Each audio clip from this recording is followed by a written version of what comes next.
Kisah ini bermula dengan memperlihatkan sosok pahlawan legendaris kita, Ip Man, yang sedang berada di ruang dokter. Kabar duka menyelimutinya, sang guru besar didiagnosis menderita kanker ganas di bagian lehernya. Dokter menjelaskan bahwa meskipun masih tahap awal, sel kanker menyebar dengan sangat agresif.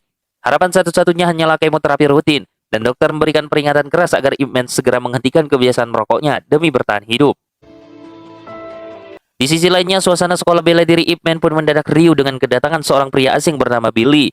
Karena keterbatasan bahasa, para murid mengira pria ini adalah pembuat onar. Namun sebuah tendangan cepat dari Ip Man berhasil menjatuhkannya. Yang uniknya, justru membuat pria ini kegirangan. Ternyata Billy adalah murid dari sang fenomena Bruce Lee, yang tak lain adalah murid kesayangan dari Ip Man sendiri. Billy datang membawa undangan turnamen bela diri di Amerika sekaligus tiket pesawat gratis. Meskipun awalnya Ip Man enggan, tiket tersebut akhirnya ia simpan untuk kemungkinan di masa depan. Masalahnya pun beralih ke rumah. Putranya Jin terlibat perkelahian hebat di sekolah karena komik kesayangannya direbut paksa oleh teman kelasnya. Akibat dari insiden ini, kepala sekolah memutuskan untuk mengeluarkan Jin karena dianggap terlalu gemar bertarung. Pihak sekolah pun menyarankan agar Jin disekolahkan ke luar negeri saja untuk mencari suasana baru. Di tengah-tengah kebingungan itulah, Ip Man bertemu dengan seorang kerabat lama bernama Lily yang kini menjadi seorang dokter. Lily meyakinkan Ip Man bahwa Jin memiliki potensi besar jika mendapatkan pendidikan yang tepat di luar negeri. Demi masa depan sang anak, Ip Man akhirnya memantapkan hati untuk pergi ke Amerika Serikat guna mencari sekolah terbaik. Ia menitipkan Jin kepada sahabatnya, Paman Bob. Namun perpisahan itu diwarnai ketegangan. Jin menolak keras rencana tersebut dan bersikeras hanya ingin mendalami kungfu. Perselisihan pun memuncak hingga Ip Man kehilangan kesabarannya. Keesokan harinya dengan berat hati, Ip Man tetap berangkat menuju San Francisco. Setibanya di sana, ia pun disambut oleh rekannya Gan yang mengantarkannya menuju markas besar komunitas Tionghoa.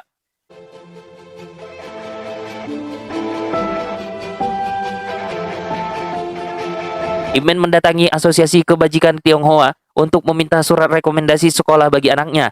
Namun sambutan yang ia terima sangatlah dingin. Para guru besar di sana yang dipimpin oleh guruan memandang sinis kepada Ip Man. Mereka kecewa karena Ip Man membiarkan Bruce Lee mengajarkan kungfu kepada orang-orang non-Tionghoa serta menerbitkan buku bela diri dalam bahasa Inggris. Bagi guruan, tindakan itu adalah pengkhianatan terhadap tradisi mereka dan Ip Man harus bertanggung jawab jika mendapatkan bantuan dari mereka. Di dalam pertemuan asosiasi itulah Ip Man merasa sangat tersudut. Baginya kungfu adalah warisan budaya yang seharusnya bisa dipelajari siapa saja demi kebaikan, bukan sesuatu yang harus disembunyi-sembunyikan. Namun guruan tetap bersikeras pada pendiriannya yang kaku. Merasa tidak ada titik temu, Ip Man memutuskan untuk pamit.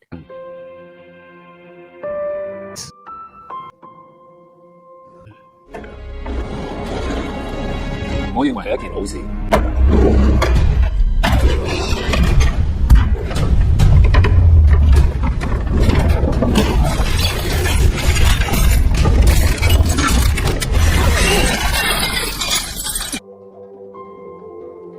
Malam harinya ia diantarkan oleh Gan ke penginapan. Di sanalah Ip Man mencoba menghubungi putranya Jin. Namun kerinduan itu terhalang oleh ego sang anak yang masih enggan berbicara dengannya. Sementara itu di kediaman guruan, putrinya yang bernama Yona mulai merasa jenuh dengan tekanan ayahnya yang memaksanya berlatih kungfu tanpa henti-hentinya. Keesokan harinya Ip Man dan Gan mencoba mendatangi seorang petinggi kota untuk meminta surat rekomendasi. Namun hasilnya pun nihil. Alur kemudian berpindah ke sebuah stadion di mana Bruce Lee sedang memamerkan kebolehannya dalam sebuah turnamen. Pertemuan hangat terjadi antara Ip Man dan Bruce Lee di sebuah kafe. Di sanalah Bruce Lee memperkenalkan salah satu muridnya yang merupakan seorang marinir bernama Hartman. Hartman memiliki visi besar untuk masukkan kungfu ke dalam kurikulum militer Amerika. Namun ketenangan mereka pun terusik saat sekelompok ahli karate datang untuk menantang. Dengan kecepatan luar biasa, Bruce Lee berhasil menumbangkan mereka semua dan membuktikan ketangguhan bela diri Tiongkok.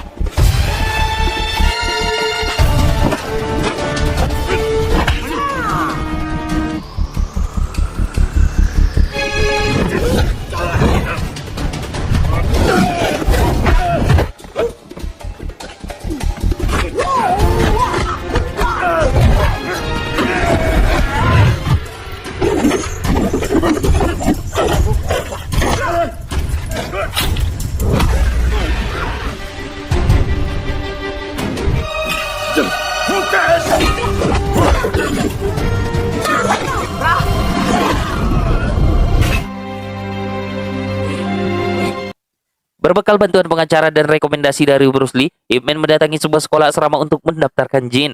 Sambil menunggu kepala sekolah, ia pun melihat Yona sedang berlatih cheerleading dengan lincahnya. Namun kecantikan gerak dari Yona justru memicu rasa iri dari teman sekolah yang bernama Becky. Saat jam sekolah pulang berbunyi, Becky bersama dengan kelompoknya menghadang Yona dan melontarkan hinaan rasis kepadanya. Perkelahian pun tak terhindarkan. Yona dikeroyok oleh teman-teman pria Becky, namun beruntungnya Ip Man melintas di sana. Dengan tenangnya Ip Man mengintervensi dan menyelamatkan Yona dari intimidasi tersebut.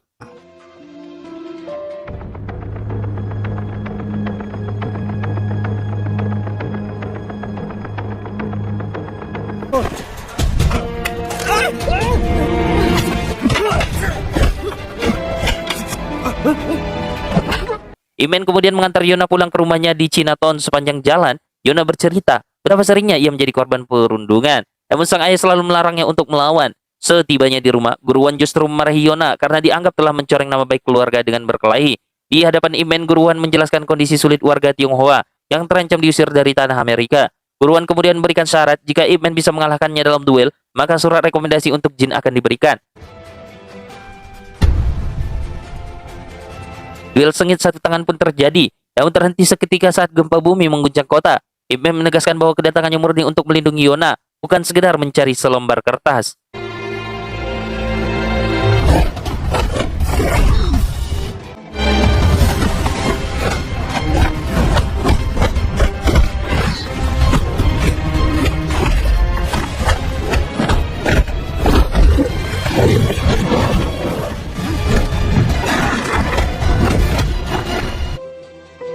Sementara itu di markas marinir Amerika Serikat, Hartman mencoba memperkenalkan Wing Chun dengan membawa boneka kayu. Tindakan ini memicu kemarahan atasannya Barton, seorang sarsan yang sangat rasis dan memuji karate. Barton meremehkan kungfu Tiongkok dan menganggapnya sebagai bela diri yang lemah. Untuk membuktikannya, ia menyuruh Hartman berduel melawan instruktur karate mereka, Collins. Kekalahan Hartman membuat Barton semakin jemawa dan menghukum Hartman dengan lari 60 putaran sebagai bentuk penghinaan terhadap bela diri yang ia bawa.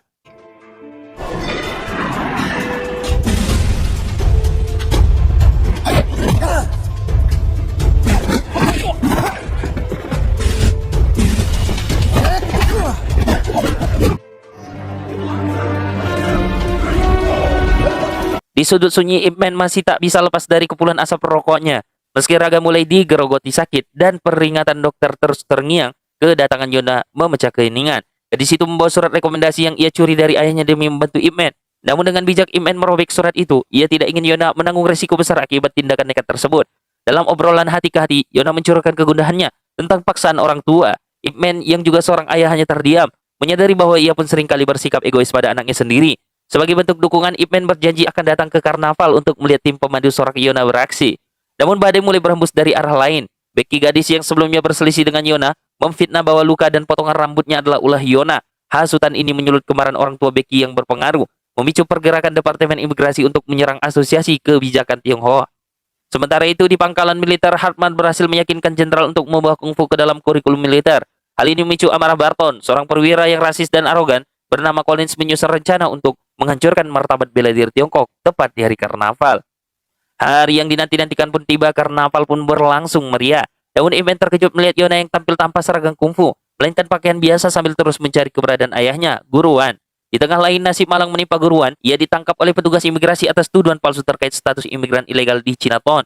Informasi penangkapan itu pun sampai ke telinga Ip Man, yang segera menyadari bahwa ini bukan sekedar urusan hukum, melainkan upaya sistematis untuk peruntukan komunitas Tionghoa. Keriuhan karnaval mendadak mencekam saat rombongan karate yang dipimpin oleh Collins datang tanpa diundang. Dengan kesombongan yang meluap, mereka menantang para master kungfu di hadapan publik.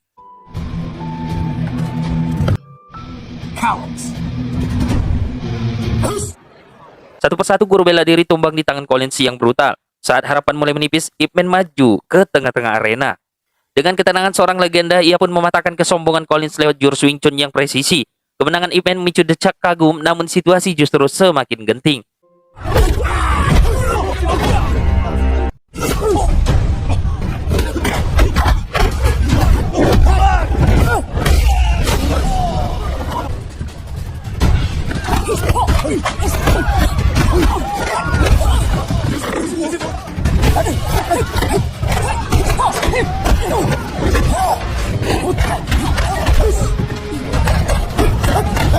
Namun tiba-tiba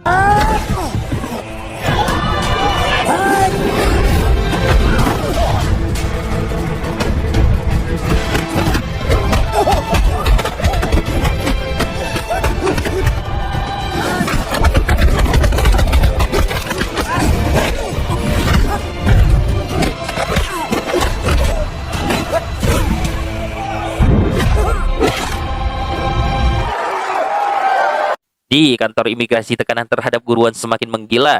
Di sisi lainnya, Barton yang melihat anak buahnya menderita luka parah akibat bertarung dengan praktisi kungfu, putuskan untuk turun tangan langsung demi membalaskan dendam. Ia mendatangi markas orang-orang Tiongkok dengan penuh kemurkaan, menantang siapapun yang tersisa. Saat mengetahui guruan berada di dalam tahanan imigrasi, Barton membawa perselisihan ini ke level yang lebih mematikan. Ia menyeret guruan ke pangkalan militer untuk bertarung di hadapan seluruh prajurit.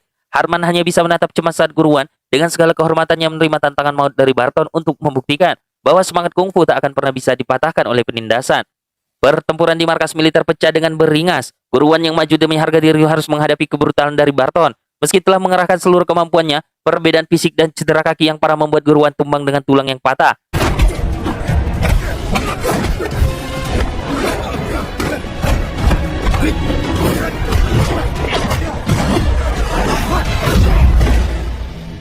Di tengah-tengah kekacauan itulah, Ip Man bersama para guru lainnya segera bergerak.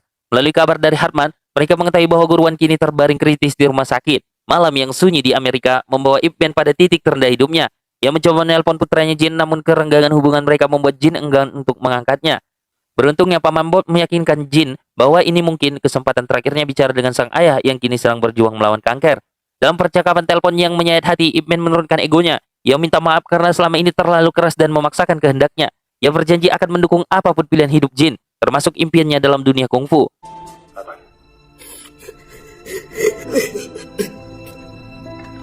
Keesokan harinya dengan sisa tenaga yang ada, Ip Man meminta Herman mengantarkannya ke kamp militer. Kedatangannya disambut tatapan meremehkan dari para tentara. Inferior race and should eat it. She along with me the results. Kedatangannya disambut dengan tatapan remeh dari para tentara, terutama Barton yang merasa di atas angin setelah mengalahkan Collins dan guruan. Namun Ip Man datang bukan untuk pamer kekuatan, melainkan untuk memberikan pelajaran tentang martabat. Pertarungan sengit pun meledak, meski sempat kewalahan dan hampir terdesak oleh serangan brutal Barton. Ip Man menunjukkan kelasnya sebagai Master Wing Chun. Dengan satu serangan pamungkas, tusukan jari burung bangau yang tepat mengenai leher Barton pun tumbang. Seluruh markas pun terdiam, lalu pecah dalam tepuk tangan menghormati keteguhan sang master.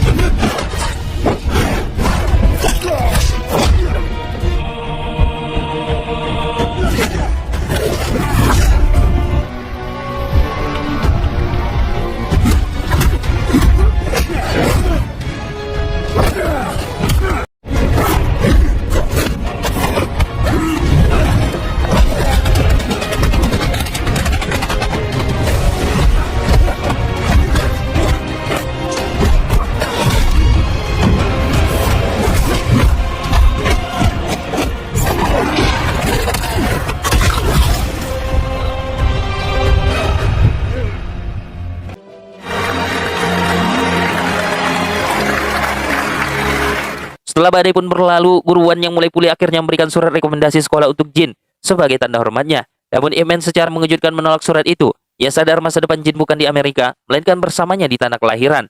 Sebelum pulang, Yona datang memberikan kado perpisahan yang manis, sebuah kenangan indah dari persahabatan mereka yang singkat namun bermakna. Kembali ke rumah, suasana berubah menjadi hangat. Ip Man menepati janjinya. Ia melatih Jin dengan penuh kasih sayang, menghargai setiap gerakan yang dilakukan putranya. Menyadari waktu tidak lama lagi, Ip Man meminta Jin merekam setiap gerakan jurus yang ia peragakan kepada boneka kayu. Rekaman itu adalah warisan terakhirnya, agar dunia dan anak cucunya kelak tetap bisa mempelajari esensi sejati dari bela diri mereka. Film pun ditutup dengan pemandangan haru di sebuah rumah duka. Sang legenda telah tiada, namun semangatnya tetap hidup. Sosok yang tenang dengan kacamata khasnya akan selalu dikenang sebagai pria yang tidak hanya pandai bertarung, tapi juga mampu menaklukkan hati dengan kebijaksanaannya.